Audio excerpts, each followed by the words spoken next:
सुबुं सिबिग्रा दैदेनगिरिया अरायसम रायजो राजाफोरनि निदानखौ नोजोर लाखियो। बेबादिनो रायजो राजाफोरनि दुखु आंखालनि समाव सौहैनानै मदद होदों बिटिआरनि सासे गोख्रों मावफुं सोद्रोमा। हाग्रा बिफाननि मावफुं सोद्रोमा रनजित बसुमतारिया दुखु आंखालनि समाव खौरां लाहैनानै रायजो राजाफोरनो अनसुंथाइ होदों।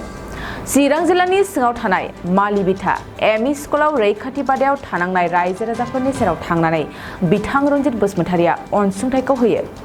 मख'नो गोनांदि दासान्दि अखा हाबाय थानाय आइदैजों लोमसावनाय नखरफ्रा फरायसालिफ्राव थानांदों, जेराव लोमसाव जानाय नखरनि गोबां उन्दै उन्दै गथ'फ्राबो दुखु दाहानि गेजेरजों राहा बादायाव थानांनायखौ नुनो मोन्दों। सिक्किम रायजोआव दावबायहैनो गोसो जानाय दावबायारिफोरनि थाखाय मोनसे गोजोनथाव खौरां। बिटिआर आरो आसामनि बायजो सिक्किम रायजोआवबो दंसै दावबायारिफोरनि थाखाय गंसे बर'नि मोजां सिखोन साखोन हटेल। साया ब्रह्मनि नाजानाय आरो सामलायनायाव दायो दावबायारिफोरनि थाखाय सिक्किमनि गेंटकआव खुलिदों हटेल साइमन। गेंटकनि चिफ मिनिस्टार थाग्रा बांग्लानि साखाथि फ्लावारसनि JN र'डआव बर'नि साइमन हटेल दंसै।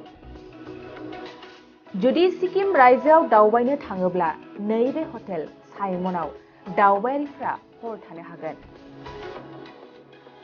गासैबो खाबुगोनां साया ब्रह्मनि हटेल साइमनआव जायखिजाया समावनो दावबायारिफ्रा रुमखौ बुकिं खालामनो हागोन।